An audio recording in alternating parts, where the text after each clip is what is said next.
Today we're here to meet to renew our citizens' lawsuit against the EPA, U.S. EPA, for their failure to comply with the Federal Clean Air Act.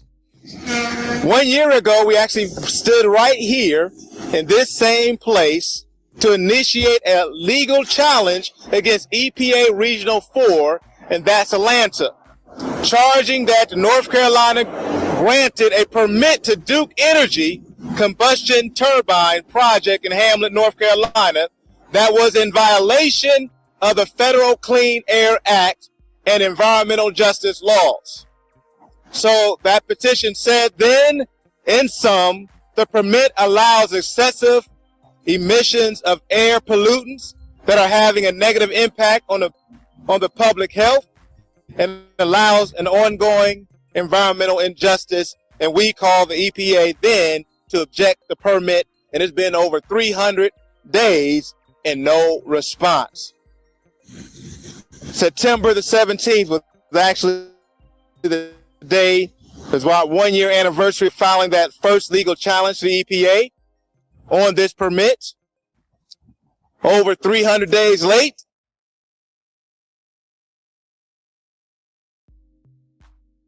still no action.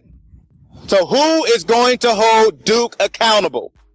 It's obviously the state's not holding them accountable. The EPA Regional 4 is not holding them accountable. And the EPA is extremely slow. I have here the petition that Pastor Rogers has just referred to. And it is dated September the 17th, 2015, just 1 year after our original petition under Section 505 of the Clean Air Act. The petition states that the North Carolina Department of Environment and Natural Resources, their Division of Air Quality, has failed in its oversight of this facility and has issued a permit which we find many troubles with. There are 5 points that we raised. 1, failure to provide meaningful public participation. 2, failure to assess the common control of Duke Energy Progress and Piedmont Natural Gas Electric Power Turbines, both located at the same site in Hamlet. 3, failure to require alternative compliance procedures under the Clean Air Act. That would be maximum achievable control technology to reduce the pollutants coming from the plant and reducing their impact on health. And finally, failure to address environmental justice issues. Lack of EPA response, 300 days, as Pastor Rogers has just pointed out. We submitted that document on September 2014, and over a year later, all we have gotten back is a pro forma or simply a courtesy letter saying, we got your letter, and we're too busy to deal with it. I think it is exactly what characterizes it. Failure to assess common control of Duke Energy Progress and Piedmont Natural Gas. There were several turbines which were removed from the power plant permit, which we dispute, and our petition goes into some length about that very subject. This is an illegal act. The failure to require alternative compliance procedures under the Clean Air Act. The combustion turbines operated by Duke Energy Progress emit enormous amounts of volatile organic compounds. They are powered by liquid fuel, mostly diesel, and more natural gas. Natural gas was supposed to be a cleaner fuel, but it's turned out to be not a cleaner fuel because many thousands of pounds of formaldehyde is emitted into the air every single day that plant operates. Also benzene, a known human carcinogen, in addition to nitrogen oxides and many other compounds which are have a negative effect on human health. There's a failure to address environmental justice issues. The core of environmental justice is that there should not be a disproportionate impact on any ethnic group.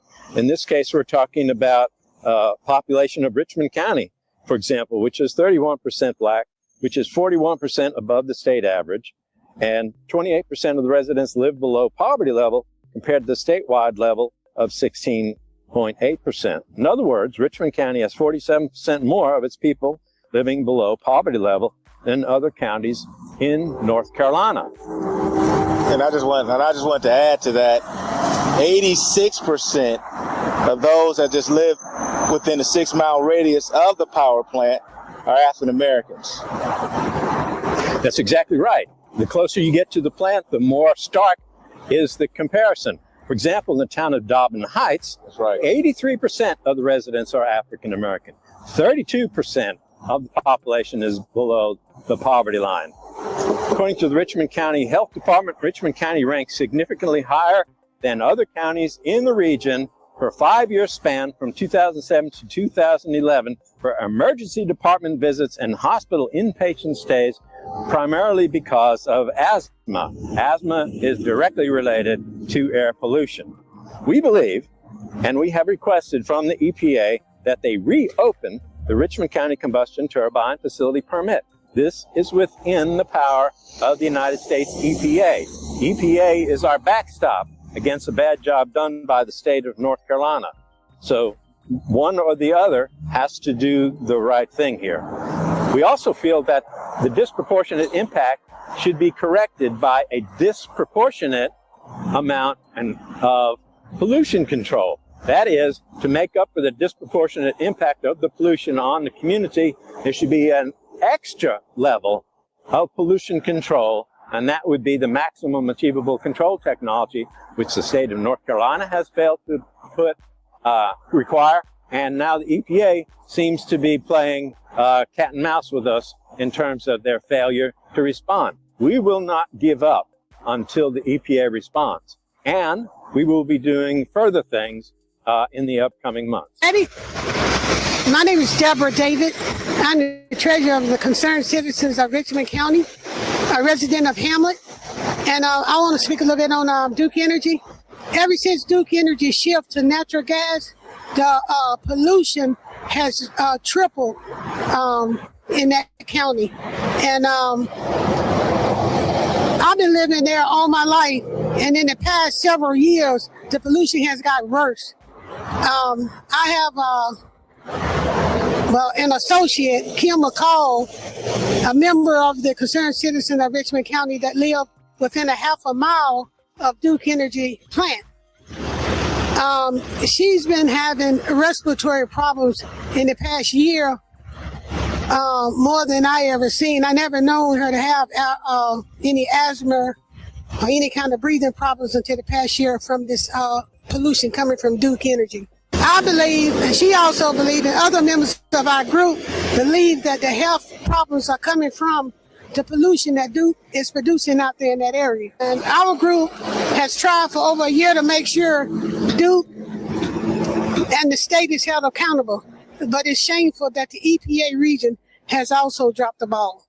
What I've seen out there, and I've seen it with my own eyes, I drove out there and I've seen smoke and I smelled the smoke.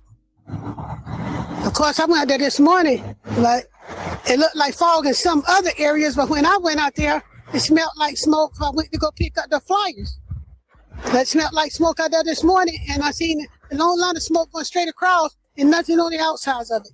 We know that formaldehyde is one of the big toxins coming out of a natural gas-fired power plant. And so some of the testing we will initiate. Apparently, we're left to our own devices. EPA won't listen or is too busy to listen, and I think we're left to our own devices. And so, like we have done in other places, we will begin doing our own testing program. And so we hope to have results from that sometime in the next few months. We'll begin that program very soon. But the one thing about it in Richmond County, our asthma rate is so high, nobody's concerned about it. Everybody getting asthma, not even worried about it. Duke Energy is part of the problem. It seems like the EPA is ignoring us. But we are not going to stop. We're going to keep going, because the Concerned Citizens of Richmond County and all the surrounding county, we're not going to let Duke dump this on us like this. We're going to keep fighting.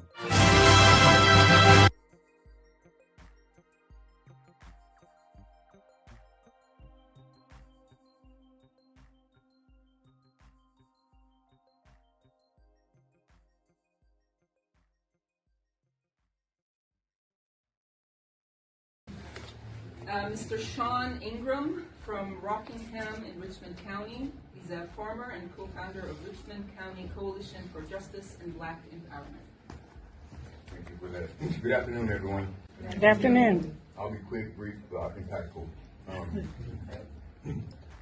I stand here today as a son of this soil. I stand here as a descendant of indigenous Black people who have lived on this land, worshiped on this land, buried our loved ones in this land, and fed our families from the land for generations. We are farmers. We are land people, Black people who have lived on this land, worked this land, worshiped on this land, and buried our loved ones on this land. We come from people who knew how to survive from the ground beneath their feet. Long before corporations came here with promises, our ancestors were here with plows, mules, gardens, tobacco fields, churches, schools, cemeteries, and communities. Our family history and community records show that our people were here before 1769. Our ancestors helped establish the Dock Reed Meeting House, which is what is now called Rockingham, North Carolina. This means our roots in Richmond County go back before the founding of the United States itself. So when we speak today, we're not asking for permission to belong here. We are already belong here. But for generations, Black and indigenous people have been pulled off land through fraud, tax pressure, heirs property, manipulation, partition sales, intimidation, lack of legal protection, and other coercive tax. Land that our ancestors fought to keep was taken by piece, acre by acre, and generation by generation. And how, after all that land lost, after all the environmental racism, after all the pollution, the poisoned water, the old pipes, the dry wells, industrial dumping, and broken promises, Richmond County is being told that we need an Amazon data center. Let me be clear, we do not need a data center in Richmond County. We did not ask for one. Our communities did not ask for one. Our water to be placed at greater risk did not ask for hundreds of acres of land to be transformed for corporate profit. We did not ask for money, diesel generators, more energy demands, more pressure on our infrastructure, and more decisions made behind closed doors. My brother, William Ingram, said it plain in his interview, if nobody's going to fight for our land and air and our water, it has to be us. That's right. And that is why we are here. Because this is not just about one project, this is about our survival, this is about whether the original inhabitants of this land will continue to be ignored while outsiders decide what happens to our future. This is about whether our children inherit clean water or corporate waste. This is about whether our elders will be respected or sacrificed. This is about whether our history will be honored or erased. We are not against jobs, we are not against opportunity, but we reject the idea that economic development must come at the expense of Black, indigenous, working class, and farming communities. Most of all, we deserve the right to say no. No to environmental racism, no to corporate land grabs, no to development without consent, and no to sacrificing our water, our farms, our cemeteries, our communities, and our future. We have been demanding justice for generations. We are still demanding justice today. I've lost my grandmother, my grandfather, and my mom due to this. So this water problem is much bigger than Flint, and I said yes. You know, every time they drank sink water, they would vomit. So I knew something was going on before it became a public thing, you know. My whole thing is, it's been well over 12 years why we ain't got no settlement, why they ain't came and told us what the deal is. They're everywhere. All of us have been exposed to them. It's just the fact that people in this community are drinking it. Yes, everybody get out, sign the petitions, work for City Creek in East Fayetteville. Let's get our water back. Since I've lost my grandmother. On one final welcome to Richmond County.